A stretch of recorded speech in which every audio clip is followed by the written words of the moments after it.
안녕하세요. 제35회 요양보호사 시험 대비 기출모의고사 4탄입니다.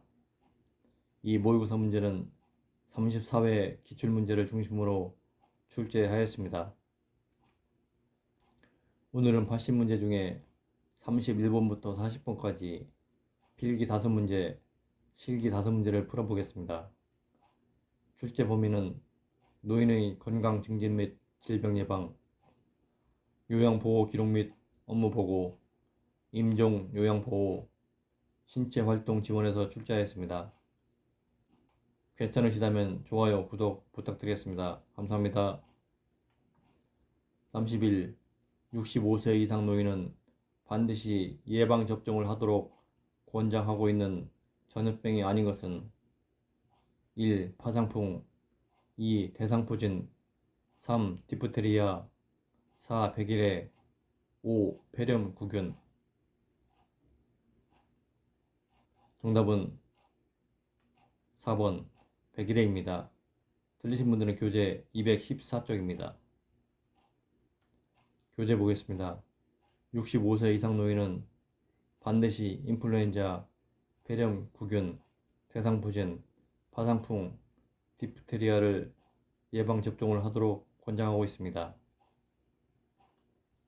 32. 요양보호사들이 정보와 경험을 서로 공유하고 장기 요양기관이 요양보호사들에게 업무에 관련된 정보를 전달하기 위해 개최하는 회의는 1. 사례회의, 2. 정보 전달회의, 3. 원례회의, 4. 이해 조정회의, 5. 운영회의. 정답은 3번 원례회의입니다. 틀리신 분들은 교재 440쪽입니다. 33.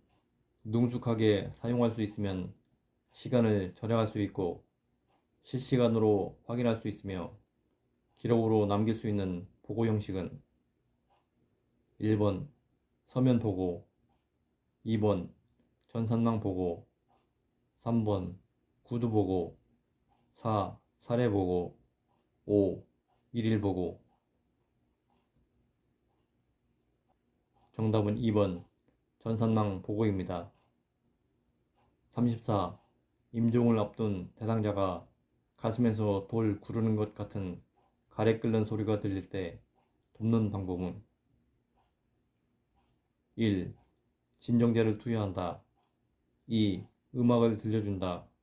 3. 분비물 배출을 위해 옆에 가습기를 켜준다. 4. 이마에 찬 수건을 얹어준다. 5. 손을 잡아준다. 정답은 3번 분비물 배출을 위해 옆에 가습기를 켜둔다입니다. 틀린 분들은 교재 507쪽입니다. 35. 임종이 임박한 대상자를 돕는 방법으로 옳은 것은 1. 가족이 희망하는 종교의식을 알아본다. 2. 가까운 지인만 만날 수 있도록 돕는다. 3. 혼자 조용한 시간을 가지도록 돕는다. 4. 혼수 상태인 경우에도 후각은 마지막까지 남아있으므로 주의한다. 5. 침상머리를 높이고 대상자의 머리를 옆으로 돌려 침 등의 분비물 배출을 용이하게 한다.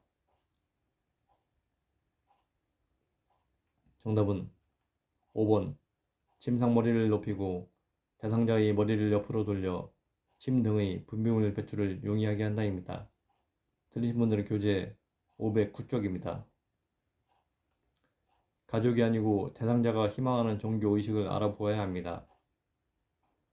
가까운 지인만 아니라 대상자가 만나고 싶은 사람은 가능한 범위 내에서 만날 수 있도록 도와야 합니다. 임종이 임박한 대상자의 곁에 머물러 주어야 합니다. 혼수 상태인 경우에도 청각은 마지막까지 남아 있으므로 주의해야 합니다. 36. 경관 영양을 하는 대상자를 돕는 방법은 1. 경관 영양 주입 후 대상자가 상체를 높이고 30분 정도 앉아 있도록 돕는다. 2. 비위관이 빠지면 천천히 밀어 넣는다. 3. 대상자가 토하면 비위관을 뺀다. 4. 영양액은 위장보다 낮은 위치에 건다. 5. 대상자가 일어나지 못하면 왼쪽으로 눕힌다. 정답은 1번 경관 영양 주입 후 대상자가 상체를 높이고 30분 정도 앉아 있도록 돕는다입니다. 들리신 분들은 교재 232쪽입니다. 비위관이 빠지면 비위관을 잠근 후에 시설장에게 알려야 합니다. 대상자가 토하면 비위관을 잠근 후 시설장에게 알려야 합니다. 영양액은 위장보다 높은 위치에 걸어야 합니다.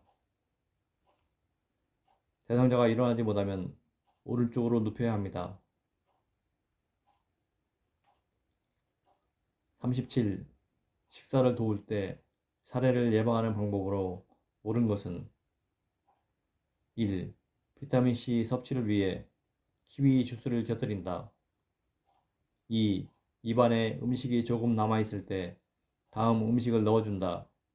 3. 식사 중에 맛이 좋으냐고 묻는다.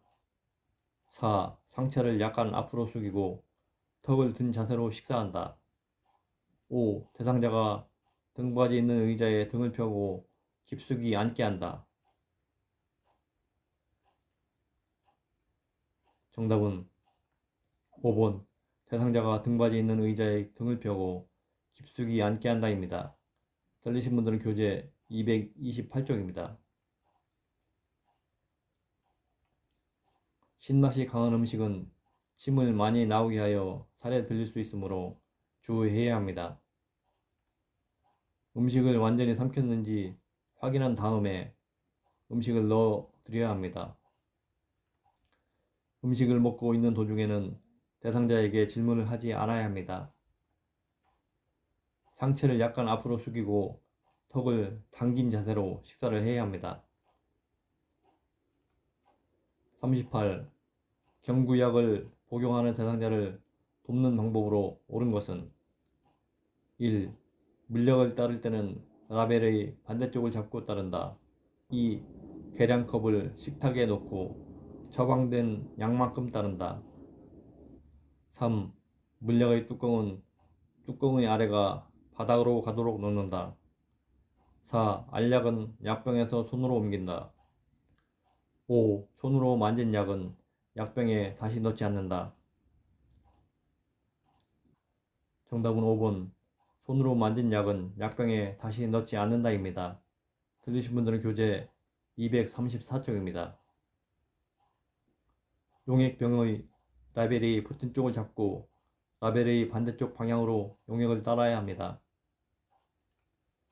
계량컵을 눈높이로 들고 처방된 양만큼 따라야 합니다. 물약은 뚜껑을 열어 뚜껑의 위가 바닥으로 가도록 놓아야 합니다.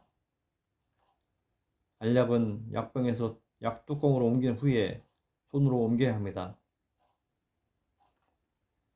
39. 눈에 결막염이 있는 대상자에게 안약을 투여하는 방법으로 옳은 것은 1. 점적이 끝난 후에 비루관을 잠시 눌러준다. 2. 안연고를 사용할 때는 처음 나오는 연고부터 넣어준다. 3. 한검의 내측으로 1, 2cm 높이에서 안약 용액을 투여한다. 4. 안약 투여 시 비루관에 멸균 솜을 댄다. 5. 멸균 솜으로 눈 바깥쪽에서 안쪽으로 닦아준다. 정답은 1번 점적이 끝난 후 비루관을 잠시 눌러준다입니다. 들리신 분들은 교재 236쪽입니다. 안연고를 사용할 때는 처음 나오는 것은 거즈로 닦아 버려야 합니다. 하안검의 중앙이나 외측으로 1, 2cm 높이에서 안약 용액을 투여해야 합니다. 아래 눈꺼풀 밑부분에 멸균솜이나 거즈를 대주어야 합니다. 멸균솜으로 눈 안쪽에서 바깥쪽으로 닦아 주어야 합니다. 40. 대상자의 약을 안전하게 보관하는 방법으로 옳은 것은 1. 치매 대상자의 약은 찾기 쉽게 식탁 위에 둔다. 2. 물약은 실온에 보관한다. 3. 가류약을 먹일 때 사용하는 숟가락은 물기가 있어야 한다. 4. 알약은 건조한 곳에 보관한다. 5. 잘못 따른 약은 다시 병에 넣어서 보관한다. 정답은 4번 알약은 건조한 곳에 보관한다입니다. 틀리신 분들은 교재 239쪽입니다. 모든 약물은 치매 대상자의 손이 닿지 않는 곳에 보관해야 합니다. 물약은 서늘한 곳에 직사광선을 피해 보관해야 합니다. 가류약을 먹일 때 물기가 없는 숟가락을 사용해야 합니다. 잘못 따른 약은 버려야 합니다. 수고하셨습니다. 도움이 되시면 좋아요, 구독 부탁드리겠습니다. 감사합니다.